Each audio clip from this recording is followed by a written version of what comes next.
much contradictory information, and it's very difficult to work out. This is the problem I'm facing. Exactly which way things should go. Well, I'm not convinced that the work is as urgent as this report suggests. So perhaps we should... Oh, come on. The building is practically falling down. Sorry, Lynn. I don't think Tan had finished. We'll get to you in a minute. Sorry.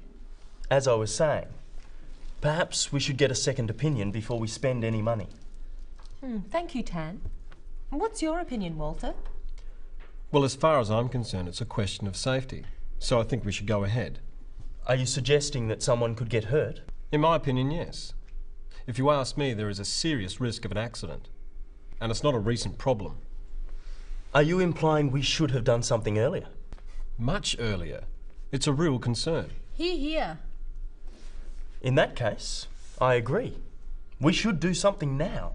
I think so too. Thank you, Walter. Well, if there's no... Excuse me, Madam Chairperson. Yes, Barbara? What about the problem with parking? There were no places again this morning. Maybe if you got to work on time. All comments through the chair, if you don't mind, Walter. Parking isn't on the agenda for this meeting. Perhaps you could suggest it for our next meeting, Barbara. Well, if there's no more discussion, we'll put it to a vote. Hear, hear.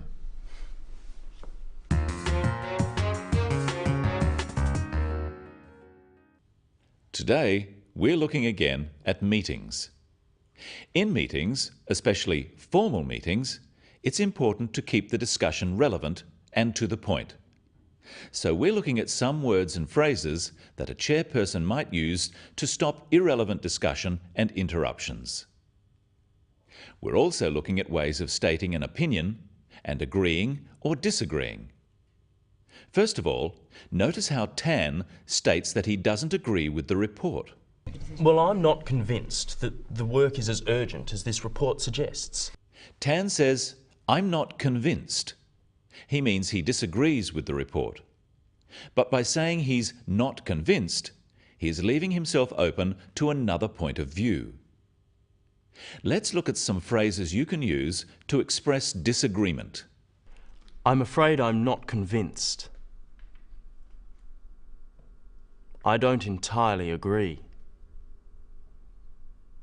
I'm not sure about that. I can't agree with you there. I don't think that's quite correct. Notice that all of these ways of disagreeing are polite.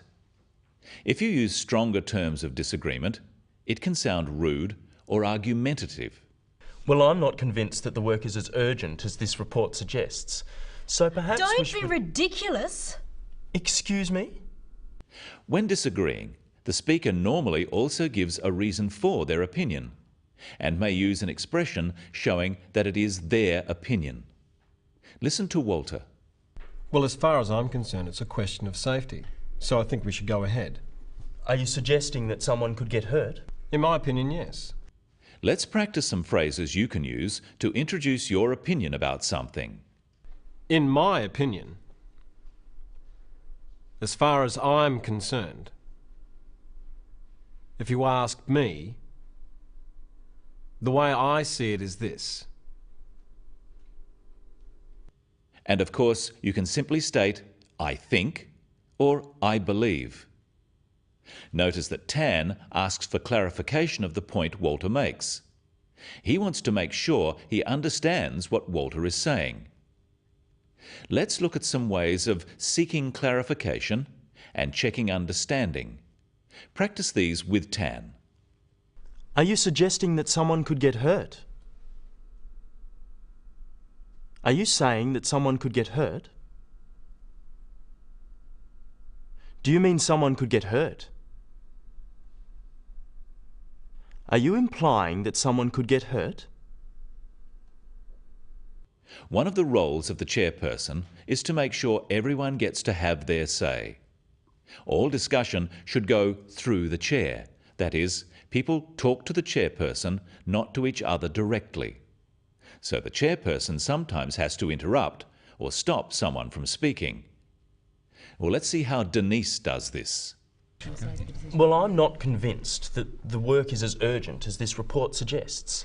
So perhaps Oh, we should... come on. The building is practically falling down. Sorry, Lynn. I don't think Tan had finished. We'll get to you in a minute. Sorry. By saying, "I don't think Tan had finished," Denise is politely telling Lynn that she shouldn't interrupt, and Lynn apologises.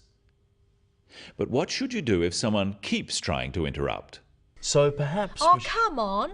The building is practically falling down. Sorry, Lynn. I don't think Tan had finished. We'll get to you in a minute. Well, it's obvious with the evidence. Yes, but we do need to hear everyone's views on this. Let's just vote on it. All in good time, Lynn. Please, go on, Tan. Notice that the language the chairperson uses is always polite but firm. She uses sorry, thank you, and please as a way of respecting the other members of the committee, although she is in charge. On the other hand, there is a time factor. It may be necessary to cut people short. And furthermore, if we look more closely at the estimates, we can see... Excuse me. Sorry, Tan. Perhaps we should move on. I'm nearly finished. Yes, but we do have to keep an eye on the time. Perhaps we can come back to that point later. I think it's quite important. It is important, but I think it's more important we hear everyone's views on this. Barbara. There were two key phrases used to stop Tan from sending everyone to sleep. The first one, "perhaps we should move on," is phrased as a suggestion, but it is said in a firm way with a falling intonation at the end. Practice with me. "Perhaps we should move on." This falling intonation makes it a more definite statement rather than a suggestion. The second one was put as a reason for moving on, that time is short. Notice the emphasis on the word do and practice after me. We do have to keep an eye on the time. Remember, we said the discussion has to be relevant. What do we do if someone makes an irrelevant comment? What about the problem with parking? There were no places again this morning. Maybe if you got to work on time. All comments through the chair, if you don't mind, Walter. Parking isn't on the agenda for this meeting. Perhaps you could suggest it for our next meeting, Barbara. When Walter makes a comment directly to Barbara, Denise says, "All comments through the chair, if you don't mind."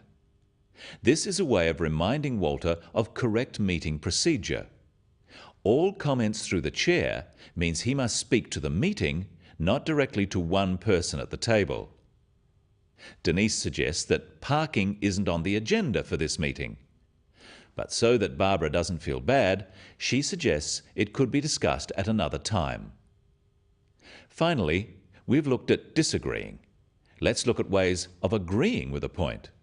Are you implying we should have done something earlier? Much earlier. It's a real concern. Hear, hear. In that case, I agree. We should do something now. I think so too. Agreeing is simpler than disagreeing, as you don't have to state a reason. Repeat these phrases after me. I agree. In that case, I agree. I'll go along with you. I couldn't agree more. That's right. I concur. Absolutely. Let's review some of the other important expressions we've looked at in today's episode. I'm afraid I'm not convinced. Are you suggesting that someone could get hurt? I can't quite agree with you there. As far as I'm concerned, it's a question of safety. Perhaps we should move on. We do have to keep an eye on the time. When giving opinions in a meeting, it's important to use phrases such as, "in my opinion," "from my point of view," or "I think," instead of just stating your opinions as facts. This is respectful of other people who may have different views. But when you strongly agree with something someone else says, you can say, "Hear, hear." That's all for today. See you next time on The Business of English.